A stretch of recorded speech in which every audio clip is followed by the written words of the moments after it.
Federación, gracias por estar con nosotros. Bienvenido. Muy buenas tardes, un saludo a todos. Dice el secretario de Gobernación que Guanajuato, Jalisco y Michoacán se han convertido en el paraíso de la incidencia delictiva. ¿Consideras que es así? Bueno, yo creo que el secretario de Gobernación, pues obviamente tenemos que entenderlo en el alcance de sus conocimientos. Recordemos que se trata de un notario muy distinguido, que pues obviamente ha intervenido transacciones inmobiliarias muy importantes del presidente y de la familia del presidente. Sin embargo, no se trata de una persona que tenga conocimientos, experiencia, trayectoria o preparación alguna en materia de seguridad. Jamás ha estado relacionado con funciones que tengan que ver con la procuración de justicia o con la implementación de medidas de seguridad. Recordemos que, repito, se trata de un notario que llegó a ser gobierno de la mano del presidente de la República y que mira, pues convenientemente a los estados que le parece conveniente mirar, ya que por supuesto no hace ningún señalamiento de Tamaulipas, Sinaloa o Sonora, que se encuentra en una situación mucho, pero mucho más grave que los tres estados que él menciona. Por supuesto, es muy claro que la zona caliente de Michoacán, pues obviamente es una zona, es una región sin ley, es una región que ya hemos comentado en este espacio, que se encuentra completamente a merced del crimen organizado. Pero lo mismo se puede decir de la montaña de Guerrero, lo mismo se debe de decir pues de las Huastecas en Tamaulipas, y qué decir de Sinaloa y Sonora. Verdaderamente, pues ya lo han dicho algunas autoridades del exterior, más de la mitad del territorio nacional se encuentra controlado por el crimen organizado. ¿Qué es lo que estamos viendo ahora? Pues lo que estamos viendo es que el crimen organizado va por la otra mitad, ante una estrategia completamente fallida de abrazos, en la cual lo único que se discute es si el ejército va a estar en las calles 4 años u 8 años o más tiempo, sin que haya una medida efectiva que vaya a combatir. Pues lo que vamos a ver es que el crimen organizado va por la otra mitad. Estamos viendo que entonces un secretario de Gobernación no está hablando con base en los resultados, en la reducción de incidencia delictiva, incluso en términos de gobernabilidad, sino los estados que son gobernados por la oposición, porque dice que la Ciudad de México es un ejemplo a seguir. Bueno, por supuesto, todos los que vivimos en la Ciudad de México sabemos que, pues lejos de mejorarse la situación en la capital, pues ha empeorado.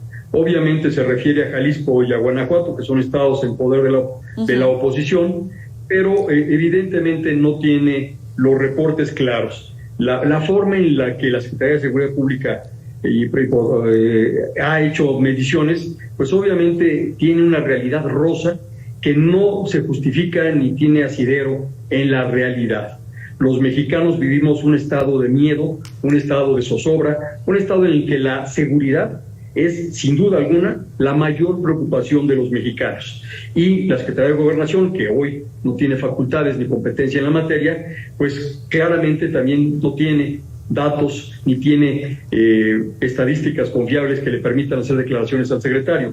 Obviamente, el que habla lo está haciendo en una negociación política para poder obtener la mayoría de las aprobaciones de las legislaturas estatales para que esta absurda reforma constitucional a un transitorio, que eso debía de ser solamente un transitorio, pues prácticamente se convierta en la permanente forma de vida de los mexicanos. Una situación en la cual, repito, lo único que se discute es el tiempo que van a estar los militares en las calles sin que se tome ninguna medida que combata efectivamente al crimen organizado, Joel. ¿Tú crees que Morena entonces podrá alcanzar la reforma constitucional para ampliar el poder tal cual del ejército? No me cabe duda. Recordemos que, pues por alguna razón, los mexicanos le han entregado más de la mitad de las legislaturas estatales. Por supuesto va a poder obtener su reforma, que no nos va a llevar sino a más tiempo de las fuerzas castrenses en la calle, pero sin una estrategia, porque olvida el secretario de Gobernación, olvida la secretaria de Seguridad, olvida el presidente, que los militares, la Guardia Nacional y en general las Fuerzas Armadas no se dedican a dar abrazos. Mientras el presidente siga pensando que la solución es dar abrazos, pues de nada sirve tener al ejército en las calles 8, 10, 20 o 50 años, porque por supuesto no van a obtener el resultado deseado. el que el crimen organizado sea pues reducido, si no eliminado, y sí, que los mexicanos recuperemos nuevamente la tranquilidad. Tú has vivido ya desde el gobierno, desde la experiencia. Si no va a haber resultados en materia de seguridad con el poder que le está dando a las Fuerzas Armadas, ¿eres de los que coinciden con que hay un retroceso en términos democráticos o no lo ves así? Por supuesto, mira, realmente el presidente de la República no entiende la diferencia entre esperanza y promesas vanas. El presidente lo que está haciendo es ampliando un plazo por más allá de su administración, de su gestión, para no tener que rendir resultados cuando él concluye la suya. Lo que ha hecho es simplemente diluir las fronteras que existen entre las instituciones, de forma que sean otros los responsables del fracaso de la estrategia que él planteó y que le llevó a la presidencia de la República. Evidentemente, en el 2024, lo que nos va a decir a todos los mexicanos es que tengamos esperanza, que creamos nuevamente en su palabra y que los culpables no son él y su equipo, sino las Fuerzas Armadas que no han dado resultados con la estrategia fallida que él le propuso. Ahora viene la reforma político-electoral. ¿Morena tiene lo necesario para acotar al INE? Pues mira, seguramente no para modificar la Constitución, porque aunque el PRI una vez más le ha fallado a México, pues parece que va a ser muy difícil que en ese caso consigan los votos o consigan las adecuaciones legales que le permitan salvar cara a todos estos senadores y diputados del PRI que una vez más le han fallado a México. Lo que va a suceder posiblemente es que veamos reformas legales que anulen la protección constitucional. Evidentemente le es más fácil al presidente impulsar reformas legales que hagan completamente nugatorio, que hagan completamente impracticable la tutela en materia electoral que nos brinda la Constitución. Vemos cómo ya el partido oficial se prepara para hacer que los derechos fundamentales en materia electoral de los mexicanos se hagan pedazos a través de reformas legales que no tendrán el tiempo de pasar en la Corte para ser anuladas. ¿Pero crees que el PRI lo va a respaldar, ese PRI de Alito, por una convicción o a cambio de impunidad, si es que el PRI efectivamente se suma a Morena? Bueno, mira, recordemos que realmente la franquicia, el PRI como partido, pues ya prácticamente no vale nada. Así que como lo hemos visto venderse, pues no es tan difícil venderse a cambio de nada o realmente de que no les hagan nada.